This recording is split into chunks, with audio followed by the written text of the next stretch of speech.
ബബ്ബബ്ബ സിനിമയുടെ ഭാഗത്തുനിന്നും ഇപ്പോൾ ഒരു അപ്ഡേറ്റ് എത്തിയിട്ടുണ്ട്. സിനിമയുടെ സെൻസറിംഗ് ഒക്കെ കഴിഞ്ഞ് US സർട്ടിഫിക്കറ്റ് ആണ് കിട്ടിയിരിക്കുന്നത്. ഇന്നലെ സിനിമയുടെ ഒരു ഫസ്റ്റ് സിംഗിൾ പുറത്തു വന്നിരുന്നു. എങ്ങനെയുണ്ട്, കൊള്ളാവോ? ആ പാട്ടിലെ മിക്ക ഭാഗത്തും ലിയോയിലെ നാറടിയുടെ ഒരു ടച്ച് കാണുന്നുണ്ട്. അത് ഏത് സ്റ്റിൽ എടുത്ത് നോക്കിയാലും നിങ്ങൾ ഈ ഒരു ഷോട്ടൊക്കെ നോക്കി പക്കാ നാറടി തന്നെ. ഇതിൻ്റെ അകത്ത് ഇനി വിജയൊന്നും ഉണ്ടോ എന്ന് ചോദിച്ചുകൊണ്ട് വരില്ലേ, എന്തായാലും വിജയൊന്നും കാണാൻ പോകുന്നില്ല. ഈ പാട്ടിലും ട്രെയിലറിലൊക്കെ കാണിച്ച പോലെ അവിടെ ഇവിടെ ആയിട്ട് വിജയ് റെഫറൻസ് വന്നു പോകുമായിരിക്കും, അത്രമാത്രം. അല്ലാതെ വിജയൊന്നും ഈ സിനിമയിലുണ്ടാവാൻ ചാൻസേ ഇല്ല. പിന്നെ ഇപ്പോഴും ഒരു കാര്യം പറഞ്ഞേക്കാം, ആവശ്യമില്ലാതെ ഈ സിനിമയ്ക്ക് ഹൈപ്പ് കൊടുത്ത് ഓവർ ഹൈപ്പിലേക്ക് കൊണ്ടുപോകരുത്. അഥവാ ഹൈപ്പ് കൊടുത്തിട്ട് ഹൈപ്പിനകത്ത് സിനിമ ഇല്ലെങ്കിൽ നിങ്ങൾക്ക് തന്നെ ആയിരിക്കും നിരാശ ഉണ്ടാകുന്നത്. അതുകൊണ്ട് നോർമലായിട്ടുള്ള ഒരു രീതിയിൽ നിന്നാൽ മതി, ഒട്ടും ഹൈപ്പ് താക്കുകയും വേണ്ട.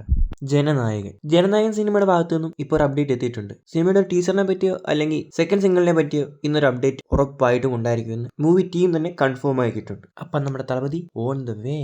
ഇത്ര നേരം കണ്ടിട്ട് വീഡിയോ ഇഷ്ടപ്പെട്ടെങ്കിൽ ചാനൽ സബ്സ്ക്രൈബ് ചെയ്തേക്കുക, ലൈക്ക് ചെയ്യുക, കമന്റ് ചെയ്യുക. കളംകാവൻ സിനിമയുടെ 10 ദിവസത്തെ കളക്ഷൻ റിപ്പോർട്ട് ഇപ്പോൾ പുറത്തു വന്നിട്ടുണ്ട്. 31.80 കോടിയാണ് കേരളത്തിൽ നിന്ന് മാത്രം 10 ദിവസം കൊണ്ട് കളംകാവൽ നേടിയിരിക്കുന്നത്. തമിഴ്നാട്ടിൽ നിന്ന് കിട്ടിയ കളക്ഷൻ നോക്കിയാൽ 2.30 കോടിയും കർണാടകയിൽ നിന്ന് നോക്കിയാൽ 2.75 കോടിയുമാണ് 10 ദിവസം കൊണ്ട് സിനിമ നേടിയിരിക്കുന്നത്. റെസ്റ്റ് ഓഫ് ഇന്ത്യയിലോട്ട് നോക്കിയാൽ 1.35 കോടിയും നേടിയിട്ടുണ്ട്. ഓവർസീസിലോട്ട് നോക്കിയാൽ 36.45 കോടിയും നേടിയിട്ടുണ്ട്. അങ്ങനെ ആകെ മൊത്തം 10 ദിവസം കൊണ്ട് കളംകാവൽ നേടിയത് 75.65 കോടിയാണ്. ഇനി ഈ സിനിമ 100 കോടി അടിക്കാൻ വളരെ ചാൻസ് കുറവാണ്. എന്ന് വെച്ച് ഒട്ടും ചാൻസ് ഇല്ലെന്നല്ല, ഇനിയുള്ള 4 ദിവസത്തിനുള്ളിൽ 25 കോടിയെല്ലാം കളക്ട് ചെയ്താൽ മാത്രമേ 100 കോടി അടിക്കാൻ പറ്റത്തുള്ളൂ. കാരണം 18-ാം തീയതി ദിലീപേട്ടന്റെ ബബ്ബബ വരുന്നതിനാൽ ആ സിനിമയ്ക്ക് പോസിറ്റീവ് റിപ്പോർട്ടും കൂടെ വന്നാൽ ഈ സിനിമയുടെ സ്ക്രീൻ കൗണ്ടിന് നല്ല കുറവ് സംഭവിക്കും. ഈയുള്ള 4 ദിവസത്തിനുള്ളിൽ 25 കോടി അടിച്ചാൽ കൺഫേം ആയിട്ടും 100 കോടി എത്തിയിരിക്കും. അപ്പോൾ ഇന്നത്തെ വീഡിയോ ഇത്രേ ഉള്ളൂ.